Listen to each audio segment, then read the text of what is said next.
함께 마음을 정돈하시고 주연절 첫째 주일, 1월 둘째 주일 예배를 살아계신 하나님께 예배 드리시겠습니다.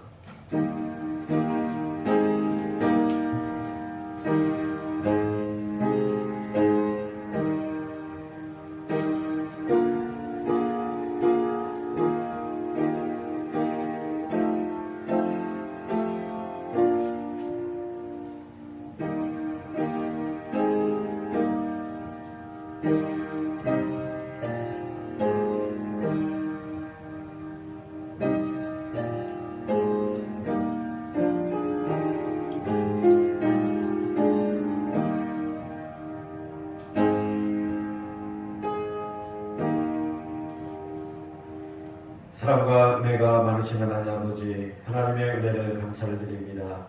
오늘 주연절 첫째 주일 예배로 우리에게 거룩한 주일을 허락하여 주셔서 하나님 성전에서 또 가정에서 하나님 앞에 예배 드릴 수 있도록 인도해 주심을 감사를 드립니다. 오늘 예배를 통해서 더욱더 주님 앞에 우리가 믿음으로 가까이 가고 하나님께만 홀로 영광을 돌리게 하여 주시옵시고, 오늘 이 예배를 통해서 주님과의 영적인 교제를 통하여서 한없는 하나님의 사랑과 은총을 받는 거룩한 백성 되게 하여 주옵소서. 예배의 힘을 가는 모두 주님께 맡겨오며 예수님의 이름으로 기도드리옵나이다. 아멘. 다 함께 영광송 31장 찬송 부르시겠습니다.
나는 전능하신 아버지 하나님 천지의 창조주를 믿습니다.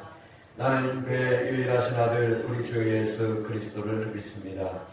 그는 성령으로 잉태되어 동정녀 마리아에게서 나시고 본디오 빌라도에게 고난을 받아 십자가에 못 박혀 죽으시고 장사된 지 사흘 만에 죽은 자 가운데서 다시 살아나셨으며 하늘에 오르시어 전능하신 아버지 하나님 우편에 앉아 계시다가 거기로부터 살아있는 자와 죽은 자를 심판하러 오십니다.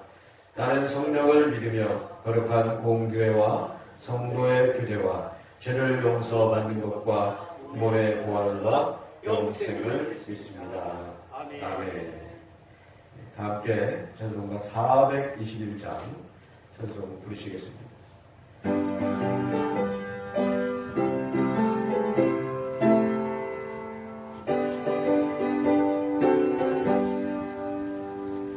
내가 예수 믿고서 제사받아 나의 모든 것 다 버렸네.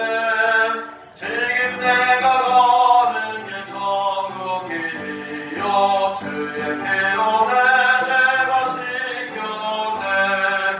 나의 모든 것 변하고 그 피로 구속받았네. 하나님은 나의 구원 되시오니 내게 정죄하옵겠네. 장로님께서 회중기도 주시겠습니다. 하나님 말씀 보겠습니다. 신약성서 갈라디아서 3장 23절에서 29절 말씀입니다. 페이지로는 306쪽에 기록되어 있습니다. 갈라디아서 3장 23절에서 29절 말씀입니다. 다 자신 줄 알고 제가 하나님의 말씀을 공독해 올리겠습니다. 믿음이 오기 전에 우리는 율법 아래 매인 바 되고 계시될 믿음의 때까지 갇혔느니라. 이같이 율법이 우리를 그리스도께로 인도하는 초동교사가 되어 우리로 하여금 믿음으로 말미암아 의롭다함을 얻게 하려 함이라. 믿음이 온 후로는 우리가 초등교사 아래에 있지 아니하도다. 너희가 다 믿음으로 말미암아 그리스도 예수 안에서 하나님의 아들이 되었으니 누구든지 그리스도와 합하기 위하여 세례를 받은 자는 그리스도로 옷 입었느니라. 너희는 유대인이나 헬라인이나 종이나 자유인이나 남자나 여자나 다 그리스도 예수 안에서 하나이니라. 너희가 그리스도의 것이면 곧 아브라함의 자손이요 약속대로 유업을 이을 자니라. 아멘. 할렐루야. 오늘도 주님 앞에 나와서 성전에서 예배를 드리고 또 각 가정에서 유튜브 영상으로 예배를 드리는 우리 사랑하는 모든 대하중앙교회 교우들에게 하나님의 은혜와 평강이 충만하게 넘치기를 주님의 이름으로 간절히 축원합니다. 우리 옆성도를 축복하면서 인사 나누도록 하겠습니다. 주님의 사랑으로 축복하고 환영합니다. 감사합니다. 지난 주일에 우리가 새해 주일로 하나님 앞에 예배를 드리고 또 누구나 다 새해를 맞이했습니다. 그러나 1월, 2월은 이 새해 기간입니다. 그래서 오늘 말씀도 새해를 통해서 우리가 새로운 인생을 전환해서 또 새롭게 결단하는 그런 마음으로 새해 시즌에 맞게 오늘도 말씀을 전하려고 합니다. 그래서 새해라고 하는 것은 한 해를 시작하는 출발점입니다. 이런 시간적인 의미에서 그런 의미 안에서 2021년에 365일이라고 하는 단위의 출발 시기가 됩니다. 그러나 2020년에 이어서 그 연속선상에서 보면은 그 출발점의 의미보다는 전환점이라고 이렇게 보아야 합니다. 왜냐하면 우리가 21년 처음으로 시작하는 것이 아니라 20년도를 연속선상에서 21년도를 우리가 살아가고 있기 때문에 우리 인생을 누구나 다 살아왔어요. 그렇기 때문에 새로운 전환점이 되는 그런 의미에서 출발점이라기보다는 우리의 전환점이다 이렇게 말할 수가 있습니다. 전환점이란 어떤 말입니까? 어떤 일이나 상황을 새롭게 바꾸어 나가는 계기가 되는 그런 지점을 전환점이다 그렇게 말을 하지요. 영어로는 터닝 포인트라고 그렇게 말하지 않습니까? 터닝 포인트가 뭐예요? 어떤 방향을 갈 때 정말 새롭게 바꾸어 나가는 그 지점이 바로 터닝 포인트다 이렇게 말을 합니다. 새해 무엇인가 결심하고 또 새롭게 살려는 마음들을 우리가 가지기 때문에 인생의 전환점을 만들 수 있는 좋은 계기가 되는 기간이 바로 이 새해 기간입니다. 성경에 보면은 회개라고 하는 단어가 있어요. 우리는 항상 예배 때 또 회개와 기도하는 간구하는 시간을 우리가 합심하여서 기도하는 시간도 갖게 되는데요. 이 회개라고 하는 말은 메타노니아라고 하는 그런 단어를 쓰는데 이 메타노니아라고 하는 단어 속에는 전환이라고 하는 의미가 담겨져 있습니다. 그러므로 전환점의 선상에서는 현재 이전의 시간들을 잘 마무리해야 됩니다. 마무리한다는 것은 일의 종교를 뜻하는 것이 아닙니다. 종교될 일도 있고 또 진행 중에 있는 일도 있을 것입니다. 이렇게 살아온 날들 속에서 임무의 완성도를 생각하는 것이 아니라 삶의 자세와 태도를 돌이켜서 정리하는 시간들을 갖도록 하는 것입니다. 인생의 전환을 경험한 사람들이 있습니다. 오늘 말씀을 기록한 사도 바울입니다. 바울은 예수님을 만나기 전에는 율법에 얽매인 사람이었습니다. 그래서 율법으로 사람들을 올가매고 또 거기에 맞지 않으니까 예수님을 믿는 사람들을 잡아 가두고 핍박함으로써 자신의 의를 이루려고 하는 그런 사람이었습니다. 그런데 그에게 인생의 전환이 일어났습니다. 자신이 핍박하는 예수께서 그 앞에 나타났습니다. 사울아, 사울아, 어찌하여 나를 핍박하느냐? 예수님께서 묻습니다. 사도 사울은 주님, 주여 누구이십니까? 그렇게 묻지요. 그때 예수님께서 대답해 주십니다. 나는 내가 핍박하는 예수님이라 이렇게 말씀해 주셔요. 근데 이 예수님과의 만남 사건, 그리고 그 만남 속에서 예수님께 들은 이 음성은 바로 사울의 인생의 전환점이 되었다는 것입니다. 담에색도상에서 부활하신 예수님과의 만남이 그의 인생에 그야말로 터닝포인트가 돼서 완전 그의 인생의 방향성을 바꾸어 버리게 된 것이죠. 그리고 변화하여서 자신이 박해했던 예수를 오히려 전파하는 전도자의 삶을 살게 되었습니다. 그리고 그의 이름을 사울이라고 하는 큰 자라고 하는 그 의미에서 바로 바울이라고 하는 이름으로 작은 자로 바꾸어 살았습니다. 여러분 이름이 바뀌었다는 것은 바로 새로운 변화된 존재로 살아간다는 것을 뜻하는 것이지 않습니까? 세상에는 변해야 하는 것과 또 변해서는 안 되는 것이 있습니다. 좋은 의미에서 변화한다는 것은 인생의 큰 축복입니다. 그런데 이 변화에도요, 짐승의 세계에는 변함이 없습니다.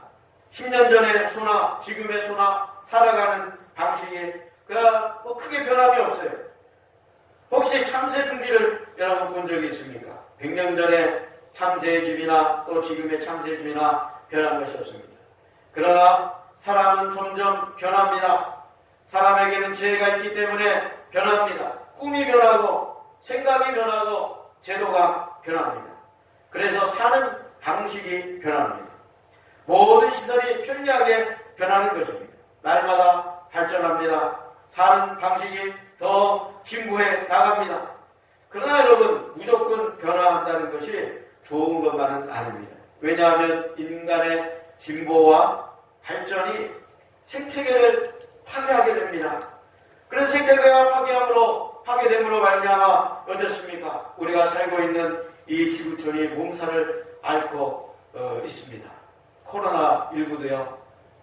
이 생태계 파괴로 근본적으로 일어난 그 바이러스가 생긴 것이지 않습니까? 그러므로 변화하는 것은 좋지만은 반드시 좋은 쪽으로 변화해야 그것이 좋다는 거예요. 그래서 신학자 라이놀드 리버라는 신학자가 있습니다. 그가 이렇게 기도합니다. 하나님이여, 나에게 변화시킬 수 없는 일에 대해서는 그것을 받아들일 수 있는 마음의 평정을 주시고, 내 힘으로 변화시킬 수 있는 일들에 대해서는 그것들을 고칠 수 있는 용기를 허락하여 주소서. 그리고 이 두 가지 차이를 깨달아 알 수 있는 지혜를 허락해 주소서. 그렇게 기도했다고 합니다. 변화에도 하나님 앞에서 겸손과 지혜가 필요하다는 것이죠. 여러분, 변화에도 건강하게 변화해야 되는 거예요.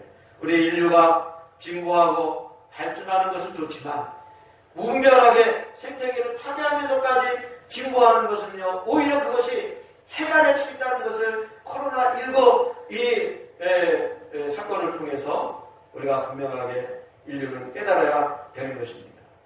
인생의 전환을 경험한 사람은 과거의 악습을 버리고 새로운 생활에 들어선 사람들입니다. 믿음의 사람은 인생의 전환을 이룬 사람들입니다. 예수님 안에서 하나님의 자녀가 되었습니다. 누구든지 그리스도 안에 있으면 새로운 피조물이라 말씀해 주셨어요. 우리는 예수님을 만나면 새 인생을 찾습니다. 예수님을 만난 사람은 괴가 천선합니다. 다시는 범죄하지 않습니다. 예수님을 만나기 전에는 크고 작은 죄를 지으며 율법에 속하여 살았습니다. 율법에 속하였으니까 남의 실수를 용납하지 못합니다. 율법에 매여 있으니까 다른 사람을 율법의 잣대로 재고 또 쉽게 정죄해버리고 맙니다.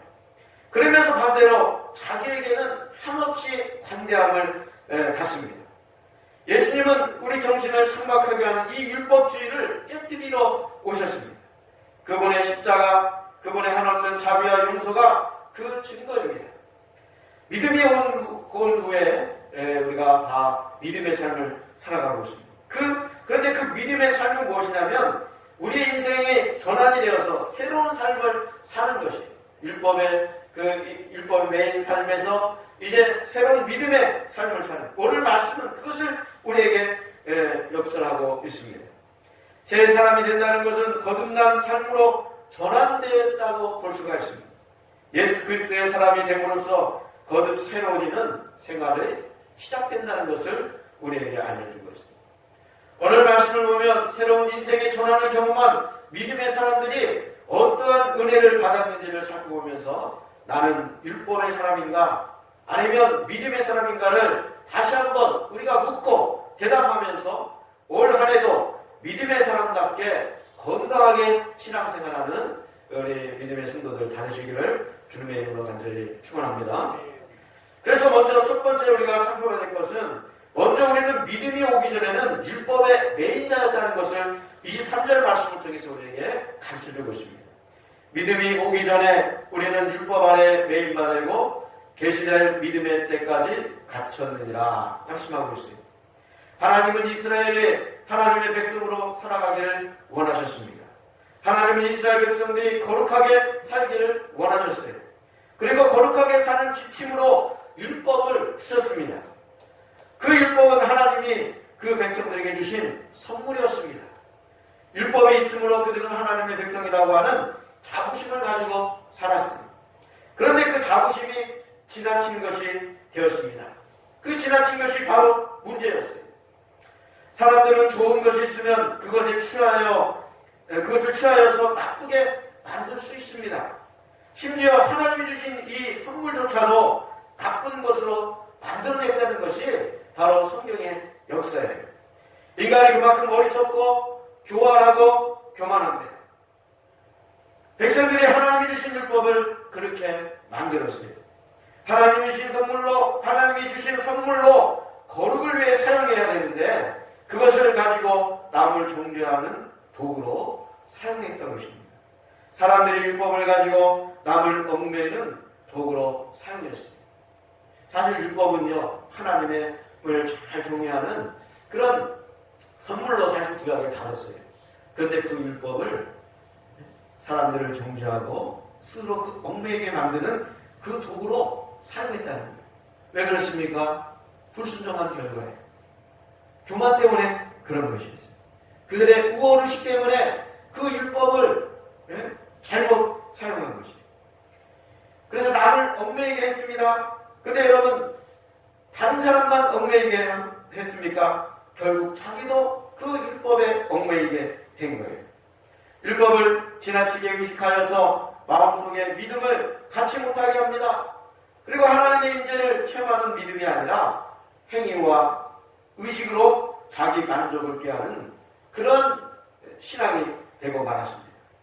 그래서 유대 백성들의 율법을 율법주의로 변질시켰습니다. 그리고 오랜 세월 동안 그렇게 살았습니다. 믿음이 올 때까지 그 백성들이 율법주의의 틀에 매여서 살았습니다. 여러분, 당대 유대인들은 예수님 시대에 유대인들은 율법을 올바로 지키기 위해서 수많은 장로들의 전통을 만들어냈어요. 이건 장로들의 이전이다 이렇게 부르기도 하죠. 그런데 결국 그것 때문에 오히려 율법을 잘 지키려고 만들었던 것인데 오히려 그것 때문에 율법에 더 얽매이게 되었다는 거예요. 그런데 여러분, 예수님은 어떻습니까?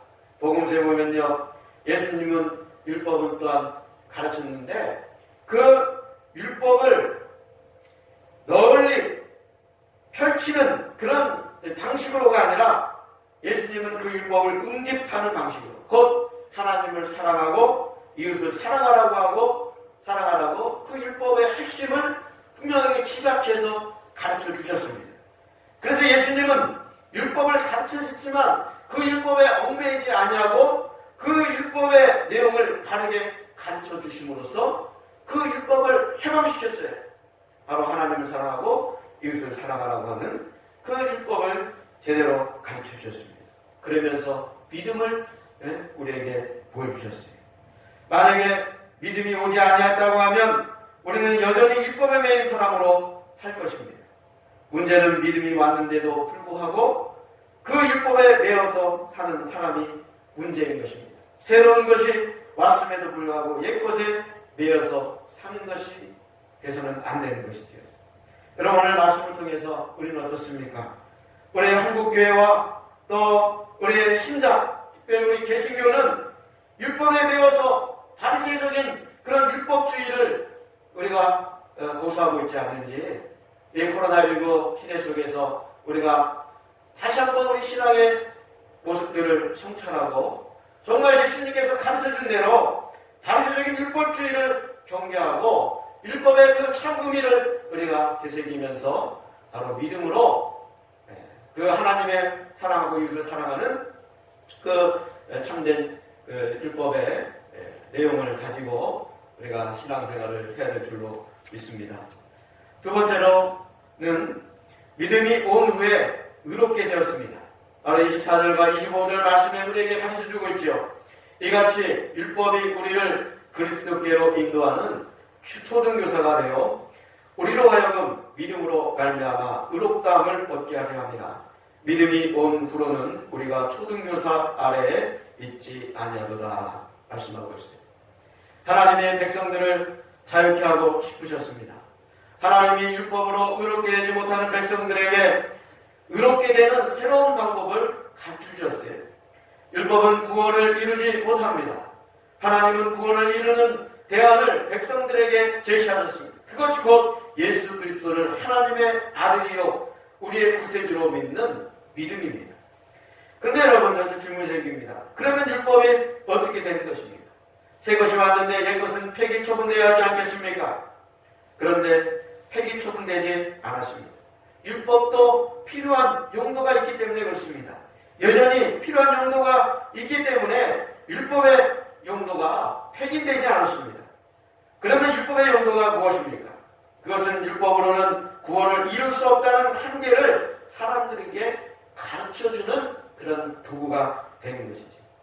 한계를 알면 예수 그리스도를 찾습니다. 율법은 우리의 한계를 가르치고 그리스도께 가야 한다는 그 사실을 알려주는 역할을 하는 거예요. 그래서 율법이 필요 없지는 않아요. 그런 의미에서 율법은 필요해요. 그러나 율법의 한계는 분명하다는 것을 오늘 말씀은 우리에게 가르쳐주고 있습니다. 그래서 율법은 초등 선생의 기능을 말해주는데, 예전에 개정 성경으로 바뀌기 전에는 몽학 선생이다 이렇게 표현했잖아요. 근데 이 몽학 선생이 이 율법의 그 위치를 더 알려주는 적절한 표현 같아요. 초등 선생 하니까 우리 초등학교 생각해가지고 이게 좀 의미가 전달되기가 좀 오히려 이렇게 쉽지 않게 되었어요. 근데 여러분, 몽학 선생이라는 것이 그 의미가 뭐예요? 어린 아이들을 학교에 데려다주고 데려온 일을 하는 하인을 옛날에 이 몽학 선생이라고 하지 않았습니까? 이 몽학 선생이란 단순한 기능만 하는 존재입니다. 몽학 선생은 좌우를 분별하지 못하는 어린애에게나 필요합니다. 바로 이와 같이 율법은 우리를 의롭게 하지 못하는 거예요. 우리의 의로움은 믿음으로 이루어지는 것입니다. 우리가 의롭게 되었다는 것은 곧 하나님이 원하시는 완전한 믿음을 가졌다는 거예요. 그렇기 때문에 이게 더 이상 초등선생, 율법의 그 위치, 몽학선생의 그 자리에 있는 것이 아니라 믿음으로 구원받은 하나님의 백성들은 성숙한 신앙을 요구하고 있는 거예요. 성숙한 믿음으로 나아갔다는 것입니다. 그러면 초등선생이 더 이상 사람을 지배하지 못하게 됩니다. 의롭게 되면 더 이상 율법이 사람을 지배하지 못합니다. 사람을 지배하는 분은 오직 예수님이라는 것을 이 초등선생, 이 율법 그 비유를 통해서 우리에게 분명하게 가르쳐준 것입니다. 여러분, 믿음이란 무엇입니까? 성숙의 단계로 나가야 돼요. 우리 한국교회가 이제 선교 2세기를 지나고 있습니다. 그렇기 때문에 여러 가지 부작용도 일으키고 그런 오랜 세월이 이제 가면서 그런 문제가 발생됩니다. 그렇기 때문에 우리 개신교 특별히 선교 2세기를 맞이하면서 우리에게 요구되어지는 신앙은 무엇입니까?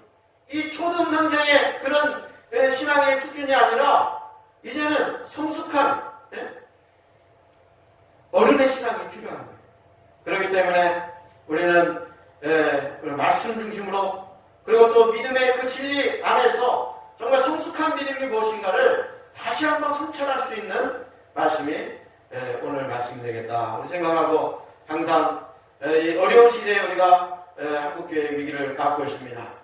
그러므로 우리가 다시 한번 우리의 신앙을 살피고 성찰함으로 성숙한 성숙한 신앙의 단계로 나아갈 수 있는 우리 교인들, 또 우리 한국교회가 되시기를 주님의 이름으로 간절히 축원합니다. 또 세 번째로는 믿음으로 예수의 옷을 입었습니다. 27절 말씀에 말씀하고 있죠. 누구든지 그리스도와 합하기 위하여 세례를 받은 자는 그리스도로 옷 입었느니라 말씀하고 있습니다. 예수님을 믿는 사람은 의롭게 되는 축복을 받았습니다. 의로움은 사람의 공로가 아닙니다. 하나님이 예수 그리스도를 통해서 믿는 믿음의 사람들에게 주신 선물입니다. 한 가지 선물이 더 있습니다. 그 선물은 하나님의 자녀로 거듭났다는 것입니다. 믿음을 가지기 전에는 율법에 배어있는 사람, 율법의 종으로 사는 사람이었습니다. 그러나 믿음을 가진 이후에는 하나님의 자녀, 하나님의 아들, 딸이 되었다는 것입니다. 이것은 바로 예수님의 공로입니다. 십자가에 달리신 예수님이 우리를 향해 주신 선물입니다. 오직 예수님을 통해서 우리가 하나님의 자녀로 거듭났습니다. 하나님의 자녀가 되는 방법은 오직 하나, 예수님을 영접하고 예수님을 믿는 방법이에요. 요한복음 1장 12절에 우리에게 가르쳐주고 있죠. 여러분, 그런데 예수님을 믿는다는 것은 무엇입니까? 단순히 예수님이 하나님의 아들이라고 동의하는 것입니까? 혹은 그렇게 믿는다고 고백하는 것입니까? 물론 맞아요. 그렇게 고백하고 믿어야 돼요. 그러나 거기에 머물지 않습니다. 믿음이라고 하는 것은 예수 그리스도의 옷 입는 것이다. 오늘 이제 말씀하고 있어요. 여러분, 옷을 입는다는 것은 무엇입니까? 언제나 함께 한다는 거예요. 벌거벗은 사람으로 사는 것이 아니라 우리가 생활할 때 옷을 입잖아요. 옷과 내 몸이 하나가 되는 거예요. 바로 예수님의 옷을 입는다는 것은 바로 예수님을 믿는다는 것으로 오늘 표현되고 있는데, 예수님을 믿는다는 것은 예수님과 영원히 함께 하겠다고 하는 그런 의미라는 것입니다. 항상 예수님과 더불어 살겠다는 것입니다. 그러므로 여러분, 믿음은 어떤 인식 차원을 넘어서 바로 그렇게 살겠다고 하는 삶의 고백이 되어야 된다는 거예요. 예수의 삶을 살겠다는 것이 바로 믿음입니다. 그 믿음의 고백과 결단이 나의 삶으로 연결되어서 나의 삶 속에서 예수의 삶이 나타나는 것입니다. 예수의 삶의 현장에, 그래서 우리의 삶의 현장에서 예수님을 쫓아가고 또 닮아감으로 예수의 삶을 사는 것이 참된 믿음이라는 것을 우리에게 가르쳐주고 있어요. 그래서 오늘 말씀에 믿음은 예수님의 옷을 입는 것이다, 그렇게 사도 바울은 표현하고 있습니다. 믿음은 율법의 의미를 두는 것이 아니라 예수님께 의미를 두는 것이라는 것입니다. 오늘 믿는 우리에게 예수님이 함께 하십니다. 예수님이 우리의 옷이 되셨습니다. 예수님이 우리를 하나님의 자녀로 만들어 주셨습니다. 그러므로 믿음을 가지니 세상에서 얻을 수 없는 놀라운 복을 얻게 되는 것이에요. 얼마나 감사합니까? 저와 여러분은 예수님의 옷을 입었어요. 하나님의 축복을 받는 하나님의 자녀예요. 그런 믿음으로 살아간다고 하면 여러분, 우리의 삶 속에서 예수의 삶을 사시기를 주님의 이름으로 간절히 축원합니다. 아브라함의 자손이라고 네 번째 말씀하고 있습니다. 29절 말씀에 너희가 그리스도의 것이면 곧 아브라함의 자손이요 약속대로 유업을 이을 자니라 말씀하고 있습니다. 이스라엘 백성들은 혈통적으로 아브라함의 자손이라고 하는 자부심을 가졌었습니다. 아브라함은 하나님으로부터 믿음을 인정받는 사람이기 때문에 그렇습니다. 그래서 아브라함은 하나님으로부터 또한 축복의 선언을 받은 축복의 사람이었습니다. 그래서 이스라엘 사람들은 아브라함의 자손이라는 것에 대해서 자존감과 또 자부심을 갖고 살았어요. 그런데 여러분, 중요한 것은 아브라함은 이스라엘뿐만 아니라 주변 나라 백성들의 조상이 됩니다. 그래서 믿음의 조상이라 그렇게 말하지 않습니까? 그렇기 때문에 바로 혈통적으로 아브라함의 직계자손들은 이스라엘이지만 믿음의 백성들은 다 아브라함의 믿음의 후손이 되는 거예요. 그래서 이것을 우리가 자랑하면서 살고 있지 않습니까? 그러나 본문은 혈통이 아닌 그리스도께 속한 사람이 아브라함의 자손이라고 그래서 분명하게 말씀하고 있어요. 그래서 29절 말씀에 너희가 그리스도의 것이면 곧 아브라함의 자손이요 약속대로 유업을 이을 자니라 말씀하고 있습니다. 여러분, 이 말씀은 너희가 그리스도께 속한 자면 아브라함의 자손이라고 하는 의미입니다. 율법을 지켰다고 아브라함의 자손이 되는 것이 아닙니다. 예수님을 만나 믿음을 보여야 합니다. 예수님을 만나 믿음을 보인 삭개오가 어땠습니까? 예수님으로부터 아브라함의 자손이라고 인정을 받고 또한 칭찬을 해 주셨습니다. 아브라함의 자손은 아브라함이 가진 유업을 이어갔습니다. 그 유업이란 영원한 하나님의 나라입니다. 믿음의 사람은 영원한 하나님의 나라를 약속받은 사람들입니다. 그리고 영원한 하나님 나라를 향해서 전진해가는 사람들입니다. 여러분, 바로 하나님의 나라의 가치를 쫓아서 사는 사람들이다, 이렇게 말할 수가 있습니다. 하나님 나라의 가치를 실현하기 위해서 헌신하는 사람들이 바로 하나님 나라의 유업을 이은 사람들이라는 거예요. 여러분, 그런데 하나님의 나라의 가치는 무엇입니까? 바로 사랑에 있다는 것이에요. 하나님을 사랑하고 이웃을 사랑하는 것입니다. 고난받고 소외받는 약한 사람들을 긍휼히 여기고 또 그들에게 하나님의 자비와 사랑을 베풀고 나눔으로써 그들과 연대하는 삶이 바로 하나님 사랑의 가치입니다. 여러분, 우리 예수님께서요 사역하실 때 바로 이 하나님 나라의 가치를 실현하기 위해서 사역하시고 또 삶을 사셨고 또 선교하셨습니다. 그래서 예수님은 하나님 나라의 가치를 실현하기 위해서 살아가신 분이셔요. 그래서 예수님은 하나님 나라의 운동을 펼치신 분이십니다. 그렇다고 하면 우리는 어떻게 됩니까? 바로 이 하나님 나라의 유업을 이어가는 하나님의 백성들로서, 하나님의 상속자들로서 바로 우리도 예수님처럼 하나님 나라의 그 가치, 사랑을 우리가 실현하고 실천하면서 살아가는 하나님의 백성들이 다 되어야 될 줄로 믿습니다. 오늘 말씀의 믿음의 사람은 남녀노소 종이나 주인이나 가리지 않고 하나님 나라를 얻었다 그랬습니다. 바로 하나님 나라의 유업을 이어받은 백성들. 남녀노소 종과 주인은 땅에서나 존재할 뿐입니다. 예수님 안에서는 신분의 차이가 없습니다. 그래서 모두 하나가 되는 것입니다. 오늘 이렇게 성전에서 예배드리는 분들과 또 각 가정에서 예배로 모인 우리 모두가 다 주님 안에서 하나라는 것입니다. 바로 하나님의 복을 받는 데 있어서 동일하다는 것을 우리에게 가르쳐주고 있습니다. 사랑하는 여러분, 2021년도 우리가 새해를 살아가고 주를 믿는 믿음 안에서 받은 수많은 인생의 축복들을 우리가 간직하고 이 새해 시점에 새롭게 결단하고 또 새롭게 살아가기를 원하는 인생의 전환을 요구하는 지금 이 시기에 주님 안에서 새롭게 나아가는 그런 인생의 전환을 받은 사람으로서 앞으로도 더욱더 새로운 존재로 만들어가는 축복된 성도들 다 되시기를 주님의 이름으로 간절히 축원합니다. 기도하겠습니다. 사랑과 은혜가 많으신 하나님 아버지, 하나님의 은혜를 감사를 드립니다. 오늘 거룩한 주일을 허락하시고 또 새해 이 시점에 오늘 말씀을 통해서 새로운 인생의 전환을 우리가 추구하며 아버지 앞에 결단하고 또 새롭게 나아갈 수 있도록 인도해 주심을 감사를 드립니다.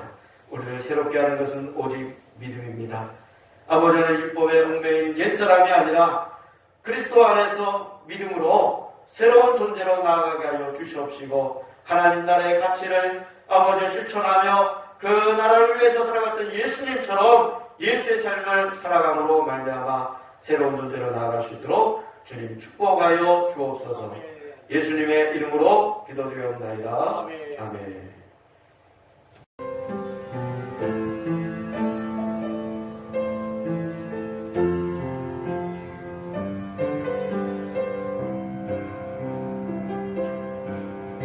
여호와는 너에게 복을 주시기를 원하며 너를 지키시기를 원하시며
하나님의 크신 사랑하심과 성령의 위로 교통 역사 감동 감하심 또 새해를 맞이하며 새로운 존재로 인생의 전환을 통해서 더욱더 주님 앞에 가까이 가고 우리에게 맡겨진 사명 온전히 감당함으로 하나님 앞에 영광 돌리길 원하는 우리 사랑하는 대하중앙교회 모든 믿음의 권속들 머리머리 위에 이 세계와 우리 민족 위에 지금부터 영원히 함께 하시기를 간절히 축원하옵나이다. 아멘.